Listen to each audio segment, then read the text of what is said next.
ప్రపంచంలోనే అత్యంత శక్తివంతమైన నేత కావచ్చు. చుట్టూ వేలాది మంది అంగరక్షకులుండవచ్చు. నేలమాళిగలో దాక్కున్నా, సముద్ర గర్భంలో ఉన్నా సరే అమెరికా తలుచుకుంటే వారి ప్రాణాలు గాల్లో కలవటం ఖాయం. అప్పట్లో ఒసామా బిన్ లాడన్ని సీక్రెట్ ఆపరేషన్ నిర్వహించి మట్టుబెట్టడం, మొన్న వెనెజులా అధ్యక్షుడు మదురోను ఆయన ఇంట్లోనే బంధించి అమెరికాకు తీసుకురావడం, నిన్న ఇరాన్ సుప్రీం లీడర్ అలీ ఖమేనీని వైమానిక దాడిలో ఖతం చేయడం, ఇలా అంతా ఒక పక్కా ప్లాన్ ప్రకారం జరిగింది. ఇది కేవలం సైనిక బలం కాదు, అమెరికా గూఢచారి సంస్థ CIA నిర్మించిన ఒక అదృశ్య నిఘా నీడ. వీధులు, ఫోన్లు, కెమెరాలు, చివరికి ఇంట్లోని డోర్ బెల్ కూడా అమెరికాకి గూఢచారిగా మారిపోతుంది. అసలు అగ్రరాజ్యం తన శత్రువులను ఎలా వేటాడుతోంది? అమెరికా తలుచుకుంటే ఎవరైనా అవుట్ అవ్వాల్సిందేనా? అమెరికా నిఘా వ్యవస్థపై ఐ న్యూస్ స్పెషల్ స్టోరీ.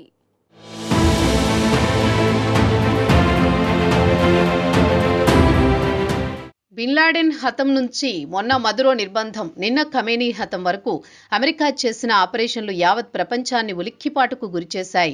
కట్టుదిట్టమైన భద్రతా వలయంలో ఉండే నేతలు కూడా సురక్షితులు కారన్న సందేశాన్ని అమెరికా నిరూపించింది. ఒకరు కరడుగట్టిన ఉగ్రవాది కావచ్చు, మరొకరు దేశ అధ్యక్షుడు కావచ్చు, ఇంకొకరు విప్లవ నాయకుడు కావచ్చు. ప్రపంచ అగ్రరాజ్యం కన్నేసిందంటే తప్పించుకోవడం కష్టమే అన్న భావన అంతర్జాతీయ వేదికపై మరింత బలపడింది. ముఖ్యంగా అమెరికా నిఘా వ్యవస్థ, సెంట్రల్ ఇంటెలిజెన్స్ ఏజెన్సీ CIA పాత్రపై ఇప్పుడు మళ్లీ చర్చ మొదలైంది. ప్రపంచ నేతలపై అమెరికా నిఘా పెట్టడం కొత్త విషయం కాదు. ప్రచ్ఛన్న యుద్ధం కాలం నుంచే ఈ వ్యవస్థ బలంగా పనిచేస్తోంది. అప్పట్లో సోవియట్ యూనియన్తో జరిగిన మేధోపరమైన పోరులో సమాచారమే ఆయుధంగా మారింది.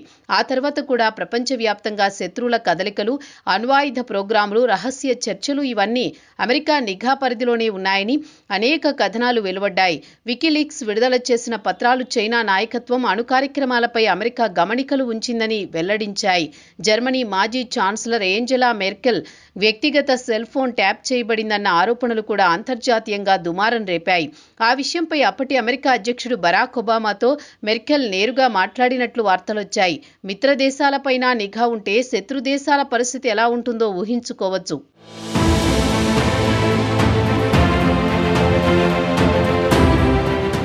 అప్పట్లో ప్రపంచంలోని అత్యంత ప్రమాదకరమైన ఉగ్రవాది అల్-ఖైదా వ్యవస్థాపకుడు ఒసామా బిన్ లాడెన్ను మట్టుపెట్టడానికి అమెరికా సీక్రెట్ ఆపరేషన్ నిర్వహించింది. 2011 మే 2న ఆపరేషన్ నెప్ట్యూన్ స్పియర్ పేరుతో పాకిస్తాన్లోని అబోటాబాద్లో ఉన్న ఒక రహస్య భవనంపై దాడి చేసింది. అమెరికాకు చెందిన అత్యంత శక్తివంతమైన నేవీ సీల్స్ బృందం ఆఫ్ఘనిస్తాన్లోని జలాలాబాద్ నగరం నుండి 2 బ్లాక్ హాక్ హెలికాప్టర్లలో పాక్ చేరుకుంది. దాదాపు 40 నిమిషాల పాటు సాగిన మెరుపు దాడిలో లాడెన్ తల, ఛాతీ భాగంలో కాల్చి చంపారు. లాడెన్తో పాటు అతని కుమారుడు ఖలీద్, ఒక మహిళ మరియు మరో 2 అనుచరులు కూడా మరణించారు. లాడెన్ మృతదేహాన్ని స్వాధీనం చేసుకున్న అమెరికా దళాలు DNA పరీక్షల ద్వారా అది లాడెన్ అని నిర్ధారించుకున్నాయి. అనంతరం ఇస్లామిక్ సంప్రదాయం ప్రకారం 24 గంటలలోపే లాడెన్ మృతదేహాన్ని సముద్రంలో ఖననం చేశారు. అయితే ఒసామా బిన్ లాడెన్ను పట్టుకోవడంలో అమెరికా నిఘా సంస్థ CIA అత్యంత కీలకమైన పాత్ర పోషించింది. సీల్ టీమ్ 6 ఆపరేషన్ను అమలు చేస్తే దానికి కావలసిన పునాదిని, సమాచారాన్ని దశాబ్ద కాలం పాటు CIA సిద్ధం చేసింది.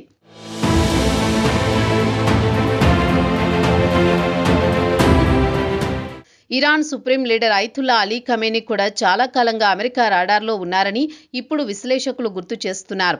దాదాపు 8 నెలల క్రితం ట్రంప్ చేసిన ఒక ప్రకటన అప్పట్లో పెద్దగా పట్టించుకోలేదు. ఇరాన్ గగనతలం పూర్తిగా మా నియంత్రణలో ఉంది.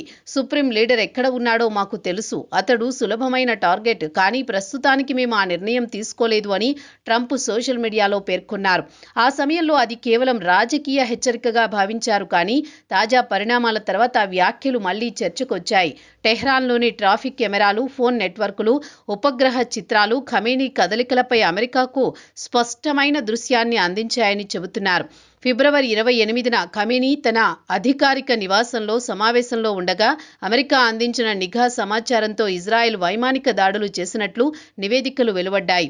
ఈ ఘటనలో ఖమేనీ ప్రాణాలు కోల్పోయినట్లు వార్తలొచ్చాయి. ఇది నిజమైతే ప్రపంచ రాజకీయాల్లో భారీ మార్పులకు దారితీసే సంఘటనగా చరిత్రలో నిలిచిపోతుంది.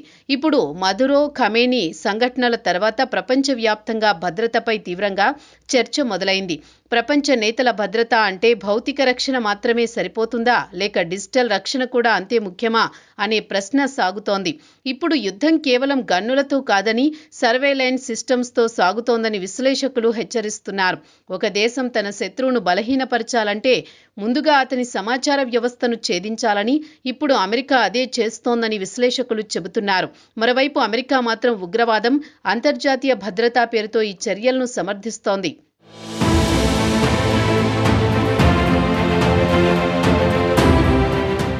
మొత్తం మీద బిన్ లాడెన్పై సీక్రెట్ ఆపరేషన్, మదురో నిర్బంధం, ఖమేనీ మృతి వంటి ఘటనలు ప్రపంచ రాజకీయ సమీకరణాలను కుదిపేస్తున్నాయి.